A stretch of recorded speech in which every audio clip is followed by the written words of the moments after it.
Hello, welcome to Techie Tuesday, where we talk about everything photo and video related. I'm just a mom with a camera, and if I can figure it out, then you can figure it out. Now in the last video, we talked about the exposure triangle and how that is crucial for you to understand if you want to become a photographer. Many of you requested that I give you a hands-on example on how I adjust my settings when I'm out actually shooting pictures, so that's what this video is about.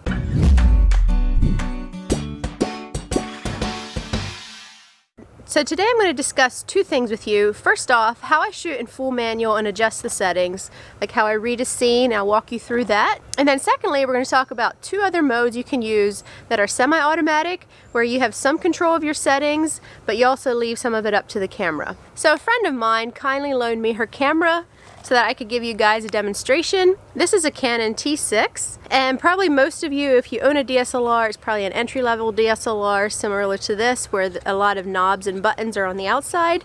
The reason I decided to use this one is currently I'm shooting on a mirrorless camera, which the settings are a lot more within the camera and it's a little bit harder to show. Alright, so if you own a DSLR, this is kind of the standard. There's usually a dial at the top that you can adjust settings. There's various buttons on the back, so let's get started. So before we jump into it, if you haven't seen the video on the exposure triangle, I highly recommend you watch it. I'll have cards up here, I'll have links in the description, because it is crucial that you understand ISO, shutter speed, and aperture before you can move on at all in photography. So assuming that you understand those three, let's get into how to adjust settings. So I'm going to be showing you the settings on the LCD screen of the camera, but you can also see the settings through the viewfinder, which is really handy, so that if you're up shooting a picture and you get to understand your buttons well, you can just hit the button, quickly adjust, and see your settings through the viewfinder. I'm not going to be doing any crazy fun photography today, but right behind me I have some leaves and a tree, and let's just take pictures of leaves because it's very easy to do. So if I'm shooting in full manual, the first thing that I do when I look at a scene is I ask myself, what kind of photo am I looking for?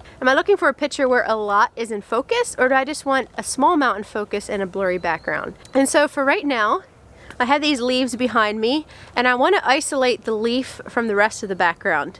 So what I'm going to do is first adjust my aperture. Currently I have my 70-200 f2.8 on this camera, so that means I can get a wide open aperture of 2.8. So I'm going to open my aperture the widest amount that it goes, which is f2.8. So how I do that, first off, you want to make sure you're in manual mode. So if you look at the dial, you'll see, there's manual, this is aperture priority, shutter priority, there's all these different modes. Don't worry about the rest.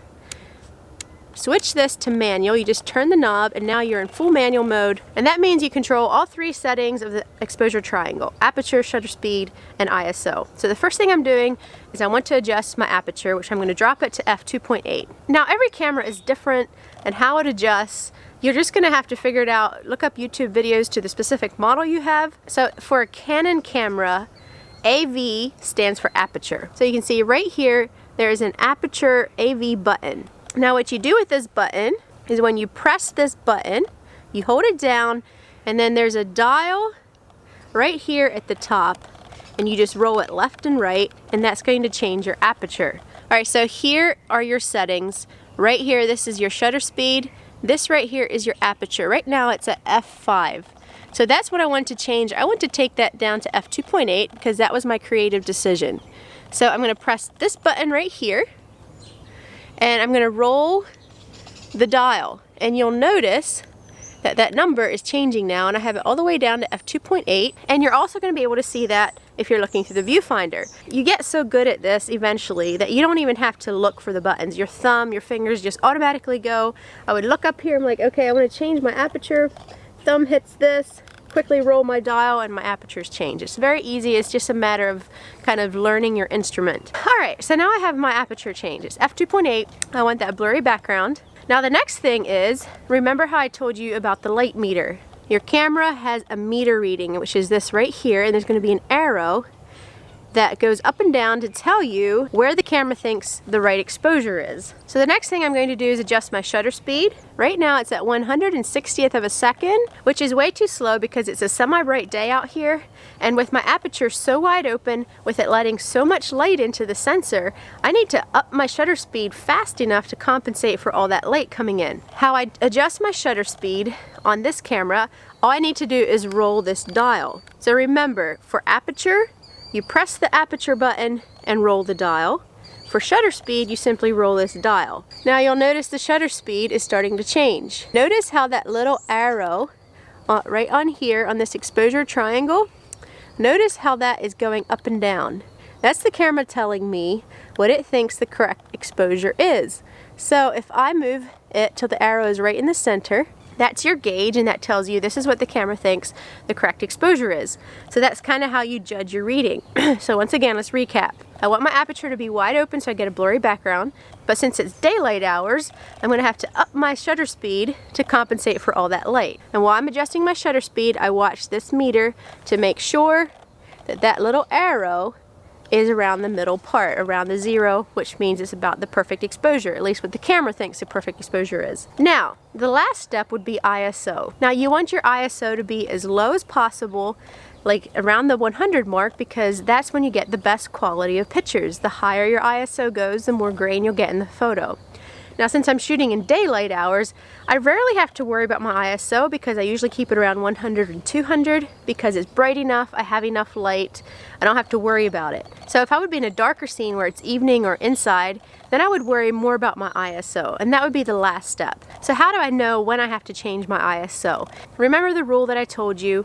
You want your shutter speed to be fast enough to compensate for your handshake, or you're going to get a blurry photo. I'm not going to be recapping the whole other video, but your shutter speed should always be your focal length or a little bit higher of your zoom. So if I'm zoomed in at 70 millimeters on my zoom, then I should have a shutter speed of 1/70th or higher. So just for instance, if I was out here and it was really dark, and if I was adjusting my shutter speed, if to get that arrow in the center, my shutter speed would be really low, like, you know, 1/50th, 1/70th, 100th of a second, then I have to worry about my ISO and bump that up so that I can get my shutter speed higher. I hope that makes sense. Let's go ahead and take a picture of this leaf.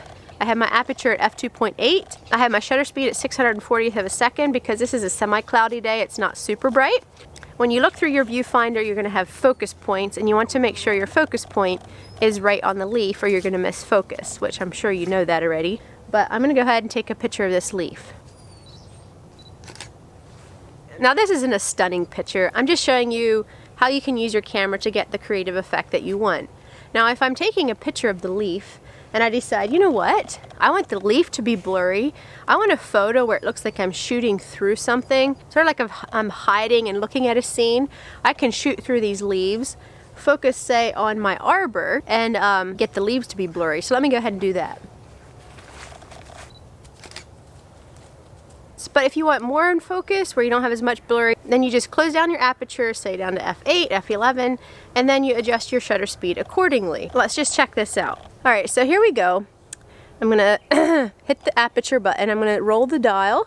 So my aperture is increasing. I have an aperture of f14 right now. Now I need to adjust my shutter speed. And you start seeing that this shutter speed is going lower and lower to get that dial to get to the 0 on my exposure meter. So now I have that little arrow to the center, but look at my shutter speed. So my shutter speed is at 1/20th of a second, which is way too slow to handhold and get a clear shot. So once again, I want my shutter speed to be much faster than that, so what do I need to do? So now I need to change my ISO a little bit higher so that I can make my shutter speed faster to get that crisp, clear picture. On this camera, there's a little ISO button, you just hit it, and then you'll see all your ISO settings. I'm gonna go up to 200, and then we'll see if we can get my shutter speed fast enough. Sorry, everything's backward here for me, looking at the screen. All right, it's still at 1/3, it's only at 1/30th, 1/40th of a second, so I'm gonna up my ISO again. We're gonna go to 800. Coco's with her puppies. So now I was able to get my shutter speed to 1/60th of a second because my ISO is set to 800. Do you see how they work together? So it's all in the creative look that you want in your photo and how much light you have. So now if I take a photo, a lot is going to be in focus. So that's how I walk through my manual. First step, look at your scene. Do you want a lot in focus or do you want a small amount in focus? And you decide. I usually go for a wide open aperture because I love my blurry backgrounds. The next thing is to adjust your shutter speed to a shutter speed that is fast enough to compensate for handshake. But if to get your perfect exposure, your shutter speed is dropping too low and starting to get on the dangerous point for getting handshake in your photo, then you need to up your ISO so that you can get that shutter speed where it needs to be. So those are the steps that I take. So let's move on to the semi-automatic modes. There's aperture priority and shutter priority modes. Now for Canon on the dial, you have a AV and a TV. The AV, like I mentioned before, stands for aperture priority, and the TV stands for shutter speed priority. Nikon is a little bit more straightforward. The A stands for aperture priority and the S stands for shutter speed priority. So whether you're shooting Canon or Nikon, they have a little bit different symbols, but they do the same thing. Let's talk about shutter priority first. I actually rarely use this, but it would be helpful in certain situations. Say you're wanting to get motion blur in your photos, or maybe you're wanting to make sure your photo is always tack sharp. So what this does is allows you to set the shutter speed to whatever you want, and then it will automatically adjust your other settings to compensate for that. You can set it up where your ISO goes on auto mode and it automatically adjusts your ISO and aperture, but I personally would prefer still having control over my ISO, but it's completely up to you guys. Now I basically never use shutter priority, but if you wanted to, you would just turn this to TV. Now your settings are going to change just a bit, and when you move this dial, it's going to adjust your shutter speed.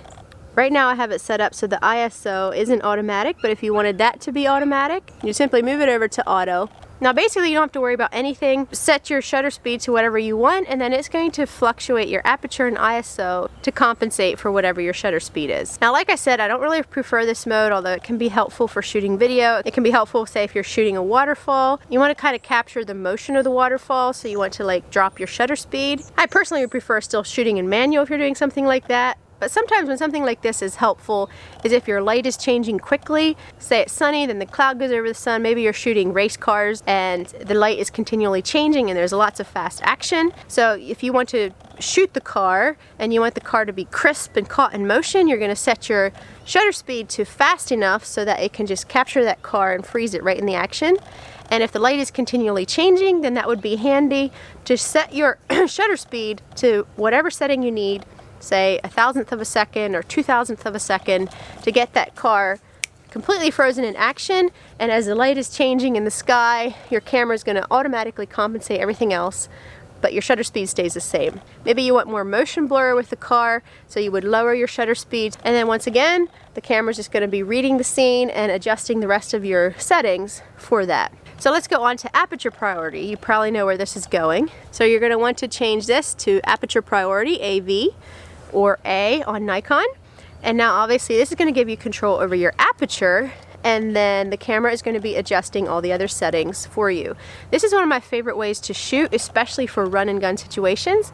If I'm out with my family, just running around, having fun, taking photos, I don't want to be constantly thinking about light and changing light settings. So what I normally would do is set my aperture to whatever I want. I often still have it wide open because I like, you know, capturing my son on his bike and the background is still kind of out of focus. It's just kind of my preference of shooting. So I would just set my aperture to where I want it, and then I also still control my ISO. Now I don't put my ISO on auto. I don't leave my ISO up to the camera. What I normally do is set my ISO at like 100 or 200, and then I would just keep an eye on my shutter speed. So I have my aperture set at 2.8. That is not going to change. Since it's a pretty bright day outside, now watch the shutter speed. As I turn my camera, note how the shutter speed automatically changes. Right there it's at 1/640th. I turn down, suddenly it's darker down towards the ground, and now it changed to 1/200th of a second. And so that's the handy thing. If you're out on a family day or trying to capture your kids running or your dogs or whatever, suddenly they might be in a brighter situation or a darker situation, and you don't have to worry about it. The camera just automatically adjusts the shutter. But since I still prefer controlling my ISO, knowing where that's at, I can keep my ISO at like 100 or 200. And if I suddenly get into a too dark of a situation, my shutter speed is going to drop dangerously low, so I might get handshake. So while I'm shooting, I keep my eyes on that shutter speed, and if I ever see it drop too low, then I change my ISO and make it a little bit higher just to make sure that my shutter speed is fast enough to capture all the action. If you have more of a controlled environment, I would definitely suggest shooting in manual, but if you're out running and gunning and having a good time, I would suggest aperture priority, because you're still choosing how you wish your photo to look, you're choosing how you want to create the photo, but yet you're leaving some of the decisions up to the camera, and the camera looks at the light and guesses what it thinks the shutter speed needs to be to get the correct exposure. Sometimes the camera is wrong and you'll get too dark or too bright of a situation. And there is one way that you can quickly adjust that. if you're shooting on, say, aperture or shutter speed priority, you can tell the camera, look, you're going to think that this scene needs to be here, but you're actually wrong, camera. The scene actually needs to be brighter than what you're thinking. So you can actually make the camera overexpose an image. So to do that, since I'm in aperture priority, this button now changed function a little bit. To change my aperture, I don't press anything except